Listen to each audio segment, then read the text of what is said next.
Everybody wants to know why we're starting so promptly. Our congressman's on his way. I think he's stuck in our traffic time zone of our traffic lights, but he'll be here. I'm Joe Gunter. I'm the mayor of Salinas. And this is a pretty significant day for all of the cities, all the counties, all the building partners. Everybody in this county, and Santa Cruz County and San Benito are going to benefit from what's going on here today. This is a huge event when you really think you got this much collaboration, people that are willing to put their money up to help develop a housing trust so that people have affordable and decent housing to live in. That's a real issue in this county and all over the state of California, but the Monterey Bay Economic Partnership and the Housing Trust have stepped it up a notch. They've done something that people probably 5 years ago I'd have said, we're not giving anybody our money. We've done this pretty willingly. It's kind of amazing. You bring it to a city council, nobody blinks, you spend a lot of money, but they understand the significance and the importance of the people involved. You know, our county partners, there's 9 initial investment partners that created this fund and really did go forward. I realize we're the hub of the marketplace because of the number of people we live here, but we're not the only marketplace. We have people that live in all these county areas that this will benefit. People that can't afford a decent place to live. You know, it's your decent place to live is what gives you the opportunity to move forward. And phrase our city manager always uses, every day is a day of opportunity, so I gotta throw him a plug for that. He says it all the time, and you know, it really is. And all of you are creating opportunity for individuals that may not have that chance to go forward. But I want to give special thanks to Bud Culligan, because he's led this effort with the Monterey Valley Housing Trust, and he's really stepped up. And you know, he's the person that has put his money where his mouth is. You know, you always hear about people that have money that you can't get 2 nickels out of. That is not what he's done. He's helped this city with a lot of adventures. You know, we've got digital nests because of his hard work and help. This program here, anytime somebody really needs help, he's been one of those individuals that stepped up. So it's my honor to have Bud Culligan come up, and he's promised he's only going to talk 35 minutes while the sun's out. But Bud, if you'd come on up, we certainly appreciate all of you.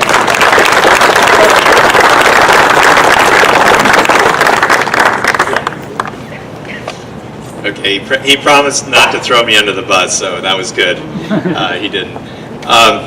Well, welcome everybody. I am really excited. I am just overwhelmed by the amount of support that we have here for the Monterey Bay Economic Partnership and the Monterey Bay Housing Trust. And I'd first like to recognize Kate Roberts, who is our president, who is right here. And also Franny Cooper, who's our chief operating officer, who's over there. And also Matt Huerta, who is running our whole housing initiative, who is right there. Kate, Franny, and Matt have put in a tremendous amount of effort to get this off the ground and make it all possible.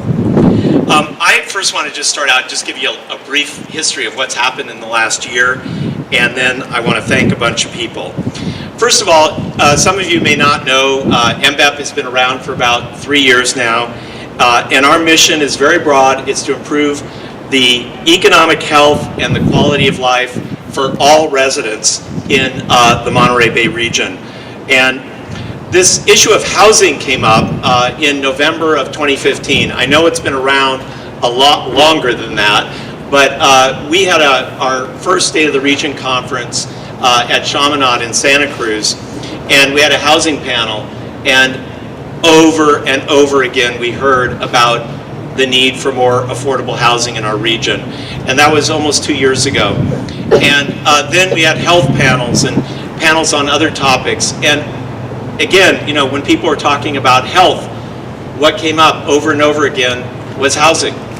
And so Kate and I got together and looked at ourselves and said, you know, we've really got to do something in the area of housing. And so we formed a housing advisory committee.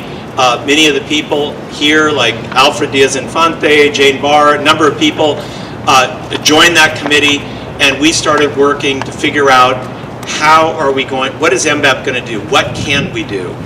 And out of that came a strategy with 3 parts. First, the housing trust that we're talking about today. The second thing was our support and for best practices in the area of employer-sponsored housing. I'm really excited about a lot of things that are happening in that area, starting with the Tanimura and Antle Farm Worker Housing Project in Spreckles.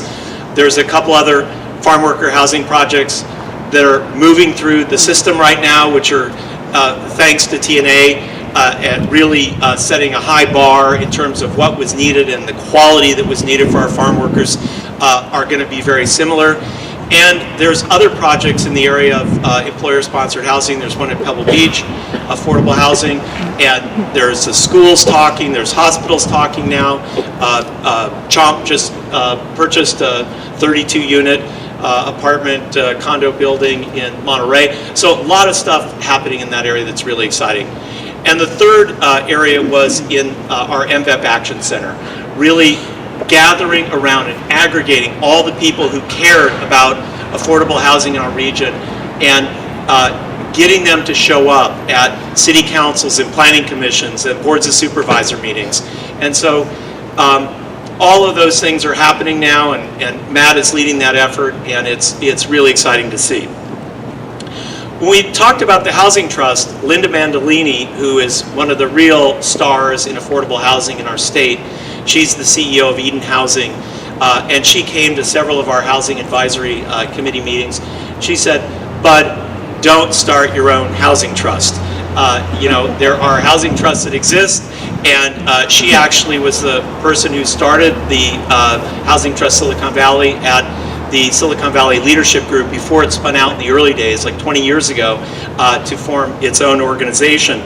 And so for me, at MBEP, we try and leverage everything. We try to get behind institutions that are doing stuff, that have capacity, and get behind them. And so Kate and I went to talk to Kevin Zwick and Jim Mather, who's the Chief Lending Officer for Housing Trust Silicon Valley, immediately. And quickly, as entrepreneurs do in Silicon Valley, we put together a quick memorandum of understanding in June of last year to work together where we would raise contributions from cities and individuals and foundations of more than $2 million, and the Housing Trust Silicon Valley, with their lending capacity, would match that 4-to-1. So we'd have immediately a $10 million housing trust. And so we started raising the money, and I want to now recognize the people who contributed to that, because without all of your help, this would not be possible. And the first group I want to recognize, or our organization, a city, is the City of Salinas. And you heard Mayor Joe Gunther. We have here also one of our MBEP board members, City Manager Ray Corpus. I believe Tony Barrera is here. There he is. Councilman Tony Barrera, and also Councilwoman Kimberly Craig is here. And am I missing any other Salinas City Council people? Okay. But we went to the City Council in Salinas. They approved their contribution of $500,000 to the Monterey Bay Housing Trust, 7-0. And it was in the early days. It was when we really needed that support to show other cities and municipalities what was possible here. And so I thank you for your early leadership, City of Salinas.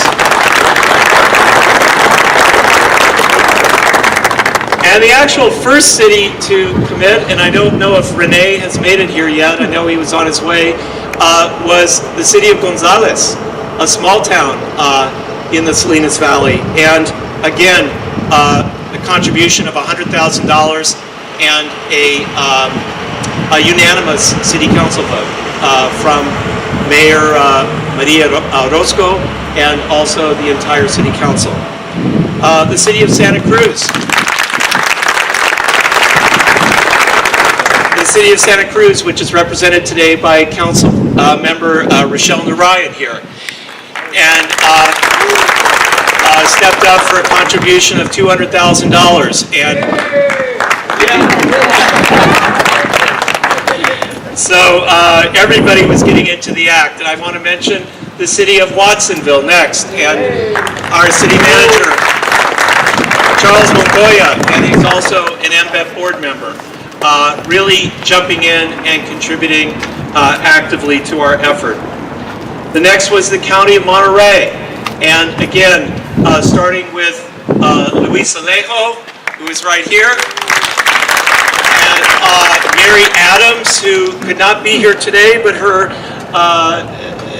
analyst, administrative assistant, Yuri, what's your exact title? Policy advisor. Policy advisor, thank you. Yuri Anderson was very instrumental in helping us get Mary involved and getting over the line. And also Supervisor Simon Salinas, who is here, right here. So it was great. Luis and Mary introduced it, and Simone supported it, and again, we had unanimous support from the Board of Supervisors in the County of Monterey. And so thank you for a contribution of $500,000 to the Housing Trust. And we weren't only talking to cities, we were talking to organizations like the United Way. And I really want to recognize Katie Castagna, the CEO of the United Way, for really taking a chance on us early and really getting her board to support this effort. And her board members, Colby Pereira, Manny Gonzales, Doug Young, and Elsa Quesada are all here. You can just raise your hand so we can say hi. Great, thank you so much. The United Way contributed $200,000 to this effort. Housing is one of their important priorities. And the Packard Foundation, who is not represented here today, but I want to give a shout out to Julie Packard for being a thought leader and collaborator with us on this project. She got us involved with the Packard Foundation, and they contributed $200,000. And last but not least, I will mention my firm, Swell Ventures, who's also involved in contributing to the Housing Trust. So those are our 8 investment partners. We welcome other investment partners if you're here today and you're interested. We will tell you at the end of this what we've achieved so far in terms of the total amount that we've raised, in excess of $10 million. But we know this is only a small part of solving the affordable housing problem that we have, and so more money is always welcome. I want to announce lastly one additional partner. They're not an investment partner, they're a lending partner for us. And Dominican Hospital in Santa Cruz, we have a board member, Nan Mikowitz, who's the CEO of Dominican Hospital. She said from the beginning, I'd like to see if the Dignity Health Foundation could be helpful in this effort. And so through the good offices of the Dignity Health Foundation, which are in San Francisco, we have Beverly Grova from Dominican Hospital here today. Somewhere? There she is. Dominican Hospital Dignity Health Foundation will be providing a $1 million low-interest loan to the Housing Trust Silicon Valley for investment in the Monterey Bay region. So thank you to Dominican and the Dignity Health Foundation. So with that, is Jimmy here? No.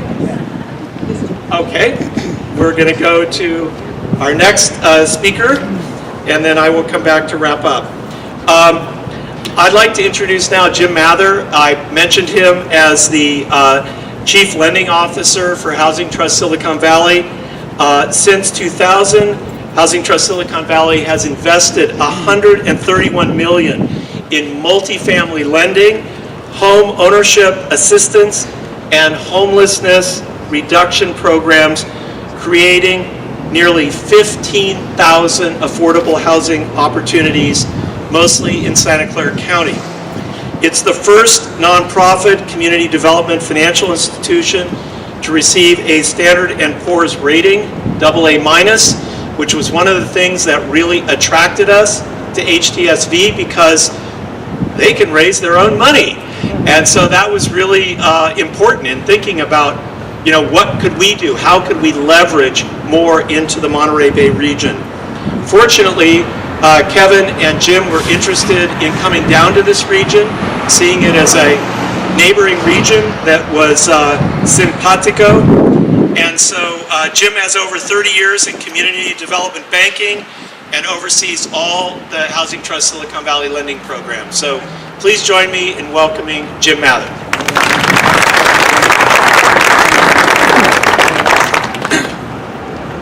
Like Bud said, I've been in this business for 30 years, and I'm sorry, but I haven't solved the housing crisis yet.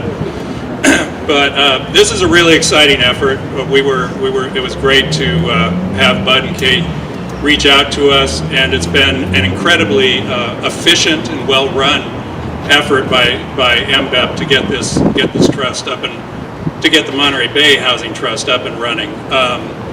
And one of the things they wanted me to talk about was pointing out the loans we've already closed, ones with Chispa and ones with New Way Homes, and they're represented here by, I saw Alfred and Dana, and then I saw Sibley. So those projects, one's in Castroville, one's in Santa Cruz, and on Water Street, if you know that site. And I'm sorry, usually I'm pretty good at public speaking, but every now and then I get this little bit of nervousness. And so my voice is a little crackly today, but it's been really exciting to close these first loans. We have another loan in process with, I'm sorry, I just misnamed the projects too. Jim Rendler with For the Future Housing is here. We're about to close a loan with him for Water Street. And Sibley's project is going to be both a shelter and approximately 100 units of permanent transitional housing for the homeless. And we're always excited about doing more of that because, as we all know, that's a great need here great need throughout what has become pretty much a 13-county Bay Area. So we're a nonprofit financial institution. We're certified by the federal government for that and by the state government for that. And part of our mission is to take our investments out to areas that aren't as well served by nonprofit financial institutions, and that was part of our reason for coming down here. And it's been great to partner with MBEP, and I also wanted to thank Dignity Health. We have investors, we have banks that loan or invest in us. We've got some of the tech companies, we've got foundations. Dignity Health is our newest one, as Bud said, at $1 million, and they specifically wanted to target this area. So, there are folks it's a community effort. So, I want to thank the cities and the county for their involvement in the trust, but also, thanking all the private institutions and organizations that are investing and will continue to invest in the efforts here. So let's see, was there anything else I was really gonna? No, I like to keep my comments short, so I think that's about it. And I'd like to bring Bud back up, but thank you again. I look forward to continuing to be down here to make more loans and see more homes get built in the area. Thank you.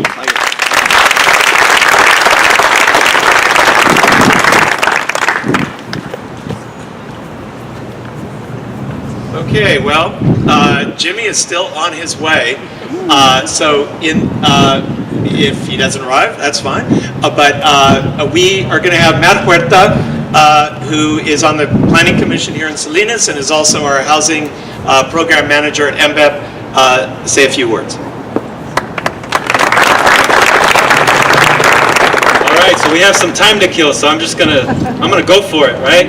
How many other opportunities do we have to just talk about housing as a community? I mean, look around. This is the group regionally who's going to get it done. If we don't do it, it's just not going to happen. Our homeless population is going to continue to grow. Working families are going to continue to struggle. First-time homebuyers won't have any opportunities to be first-time homebuyers. We have to step it up. This is just one opportunity one huge important step, but we have a long ways to go. So I look forward to working with all of you. I just, again, I can go on for a while, so. But real quick, just want to share how important and personal it is for me to do this work, as it is, I know, for many of you. I grew up in affordable housing in the Central Valley. For about 5 years, when I first started out, my parents, 16 and 19, they started their family. If it wasn't for affordable housing, who knows where I would be right now. I've had several family members and friends purchase their first homes through affordable housing programs. And now we're all pushing forward. So again, it's a personal thing for me. I know it is for you. Let's continue to push the envelope. Let's leverage this partnership that we've created here through this fund to create as many opportunities as we can together. Thank you.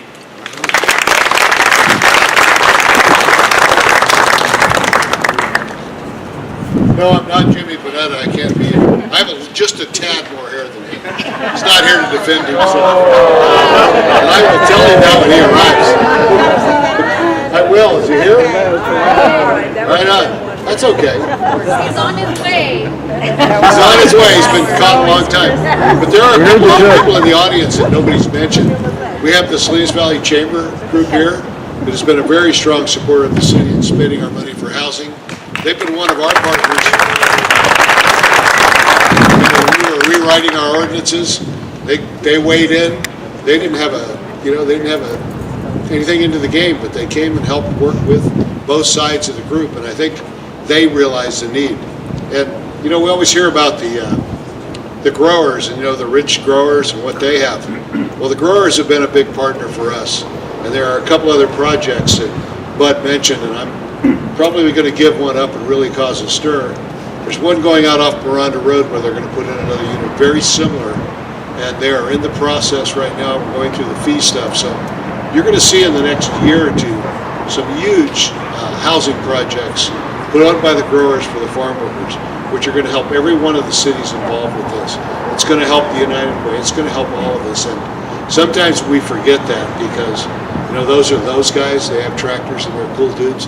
But now there's women running some of those companies, so they've stepped it up a notch. And I think this is very important. So we've come a long way, and we're going to have Bud come back up here because he's going to talk numbers, I understand. Probably scare us all to death when he tells us how much money we've given you, but this is a good program, and there's big hope.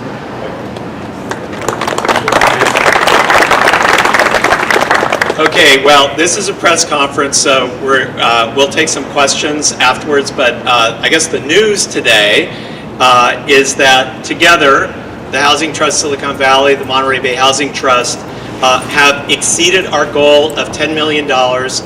We have raised $11.25 million for affordable housing in the Monterey Bay region, and we know that we're just at the beginning.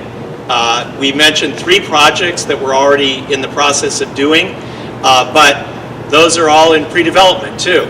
It takes a long time to get them through the pipeline, as you all know, as Joe just mentioned. So we know it will take long-term subsidies from local, state, federal, and private investment to create more affordable housing.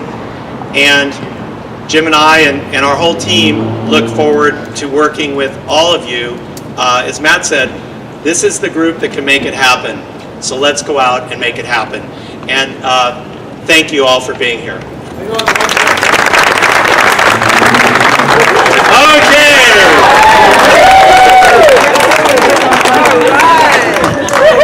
Talk about an entrance. Okay. Our last speaker will be Congressman Jimmy Panetta, representing our district so ably. I've gotten to know Jimmy, take a breath, well over the last couple years, and was really pleased to see him win the election and be in a position to represent our district in Congress. We know how much leadership is needed in Washington, D.C. today. But Jimmy's also been a longtime supporter of affordable housing for veterans, for farm workers, and other working families. He was on the board of Rancho Cielo for several years that addressed housing needs for the homeless youth in our region. He understands housing and how critical it is for our region. And I thank him for being here today, for representing us so ably, and for being a champion of those that don't have the resources sometimes to afford to live in our region. So with that, Congressman Panetta. Thank you. I appreciate that introduction. And obviously, thank you, and I apologize for sneaking in here at the last minute. Just came down from Watsonville. But obviously, thanks to Bud Colgan. I mean, seriously, I know people have probably thanked him before I got to this podium. But seriously, I know he doesn't like when he gets the accolades. But let me tell you, he is somebody who is not just, and I know we've heard this word, when you hear Bud Colgan, you hear the word visionary. And it's true. But it's beyond that.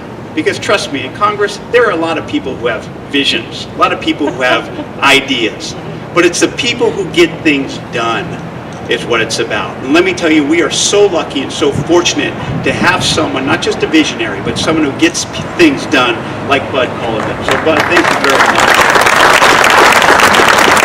Obviously, thanks to many of you that are here, many of the electeds, many of the public servants. It's amazing to look out on the crowd and see that there are so many people who are so involved with this community, and I think that is what's special about the Central Coast, what's special about Salinas especially. Mayor Joe Gunter, thank you for being here as well. And of course, thank you to the Monterey Bay Economic Partnership, the Monterey Bay Housing Trust, Matt Huerta, thanks for your work, definitely. And thank you to all of you who are here today. I'll never forget back in 2010, I just started at the district attorney's office here in Salinas, and I was on the gang team, and my work took me out to East Salinas quite a bit, unfortunately. And I'll never forget driving through there late at night, as I often did because of my job, and seeing how many cars were parked on the street, seeing how dense that area is, and then having to go into these homes to speak to witnesses of crimes, and seeing how many families are living in these single-family homes, and seeing children in those homes who are clearly cramped, who are clearly affected by having to share such tight spaces with other people, a number of other people. And what would you expect, though? What do you expect from an area, unfortunately, that does cost so much to live? The average house in Monterey County, $530,000. The average house in Santa Cruz County, over $800,000. Rents have gone up over 10% each year. Yet the median income in this area is $60,000, and in Salinas it can get down to as low as $20,000. That means that over 50% of our population are paying a third of their income to go to housing costs. It's unfortunate, but it comes down to that the cornerstone of the American dream, owning a house, has been chipped away, unfortunately, here on the Central Coast. In Washington, D.C., I let my colleagues know how important our employees are when it comes to our number one and number two industry, our agriculture and our tourism and hospitality industries. And we're fighting for HUD grants. We're fighting for USDA grants. But as you know, in this time of budget cuts or proposed budget cuts, those can be very difficult to obtain. That's why it's so important to have the Monterey Bay Housing Trust here. That's why it's so important. That's why it's so important to have so many people who are so involved in our community on the Central Coast out here today supporting the Monterey Bay Housing Trust.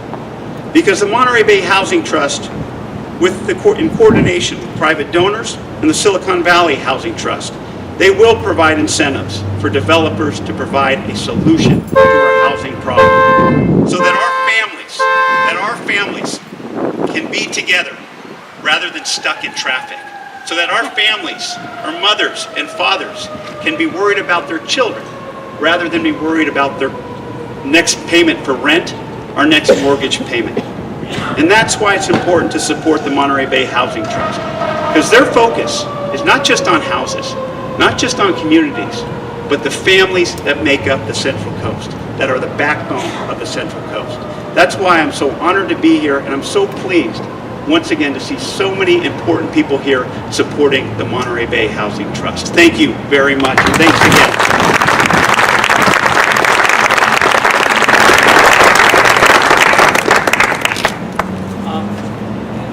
Jim, if you want to come back, we're happy to take any questions that people have.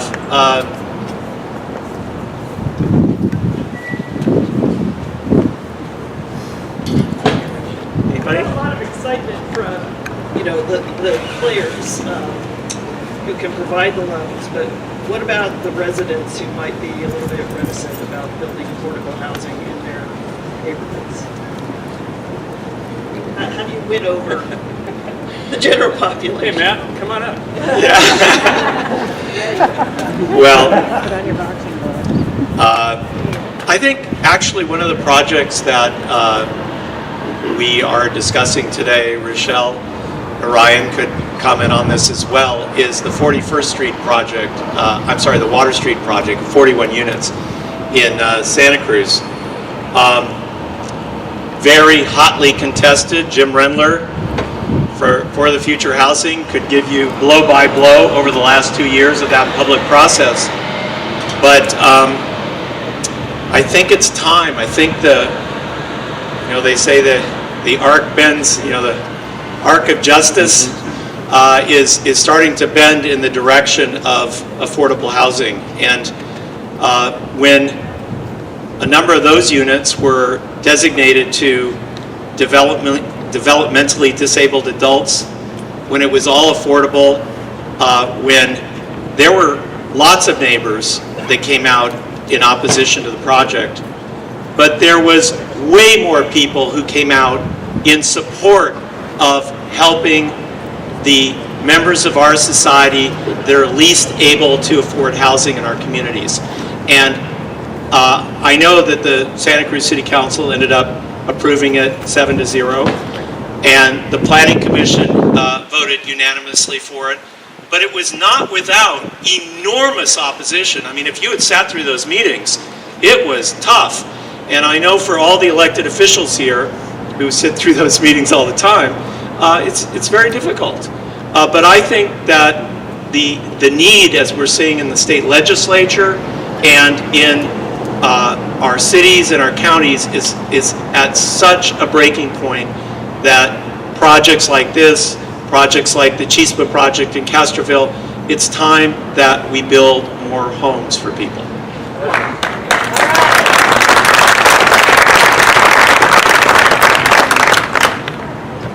Yes. Can you comment on the Silicon Valley Housing Trust, when it started, how big it was initially, and then how long it took to grow, and then look at what we hope for the Monterey Bay Economic Partnership's growth? So Silicon Valley Housing Trust, as Bud mentioned, was started by the Silicon Valley, what back then was the manufacturing group, it was now the leadership group. And it was really a coming together of local jurisdictions and some of the private employers to capitalize what is the housing trust.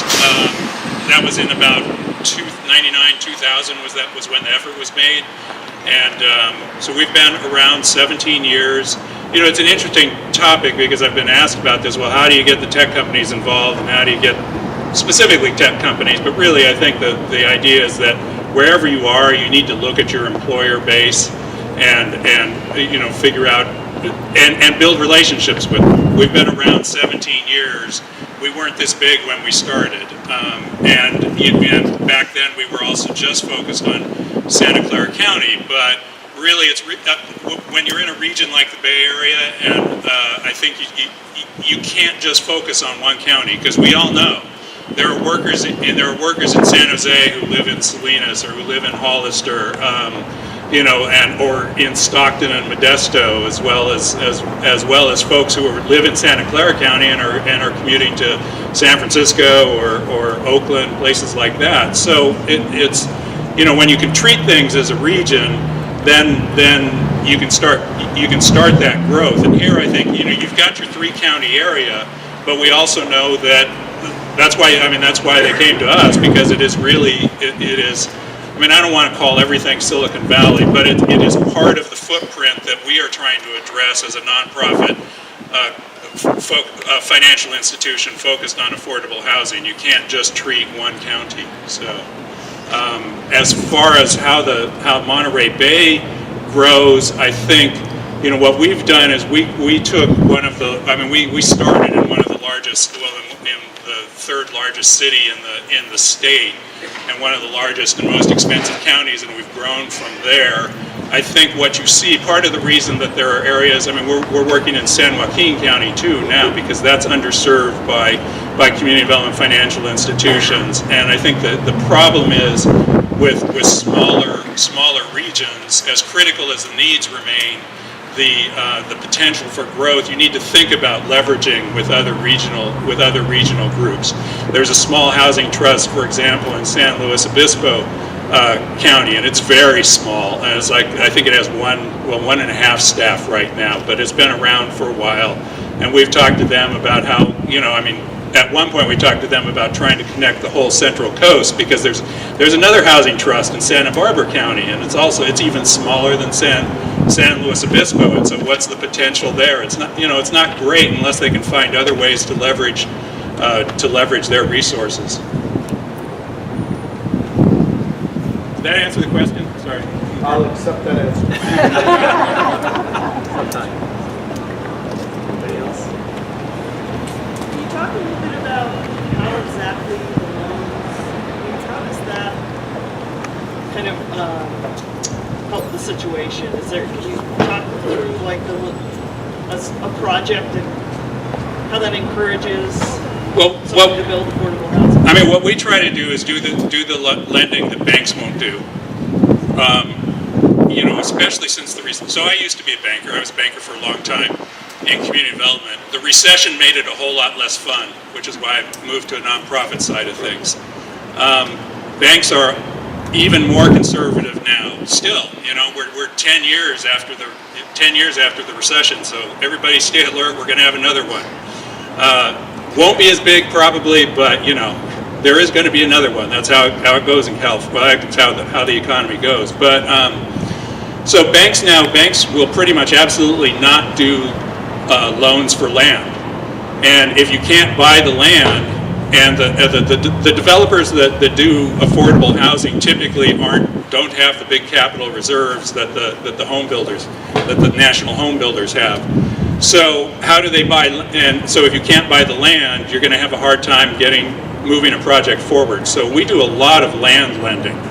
But the way we look at that is we look at experienced developers, and we look at developers that have established relationships with local jurisdictions, that have experience there, and we even talk to the local jurisdictions typically too. We have turned down at least one loan because when we talk to the local jurisdiction, and we've turned down many loans, but we've turned down at least one loan already here for the Monterey Bay Housing Trust, because when we talked to the local jurisdiction, they said, well, you need to talk to the water company, because the water company is saying there's no way they're going to extend water out to you're going to get your water permits out there. So we had to turn down that loan.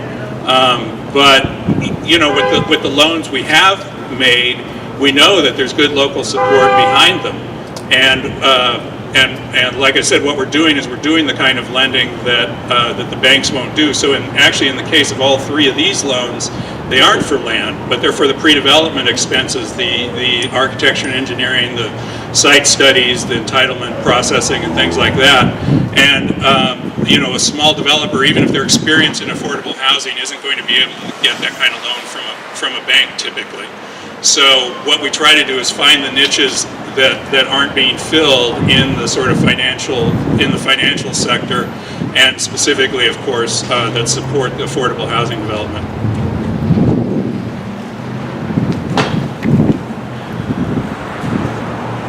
knew he was close. Actually, this question again is for Jim. Can you give us some numbers on how many homes you have built? How many families now have homes that you have succeeded for? You know, I've got a communications person that keeps that on top of her head. But, I mean, so we have three types of programs, really. We support, we have some programs that support homeless prevention directly with grants. We've got programs for first-time home buyers. With first-time home buyers, we've assisted more than, we probably have a portfolio of somewhere around 4,000 to 5,000 first-time home buyer loans that we've made. And that's the current portfolio. Some of those pay us back. And so, I mean, overall, there's probably been 6,000 or more. On the multifamily side, I believe we're above 25,000 units that we've helped initiate at this point. I mean, we look at ourselves really as the venture capital for affordable housing. I've started using that term since we call ourselves Silicon Valley, but of course we don't get the 400% returns that the venture capitalists get, but we get the returns of the affordable units being created. Okay, I know it's getting hot, and we really appreciate all of you being here. All of us will be around if there's any additional questions that you'd like to ask. Again, thank you for your attendance today and for all your support.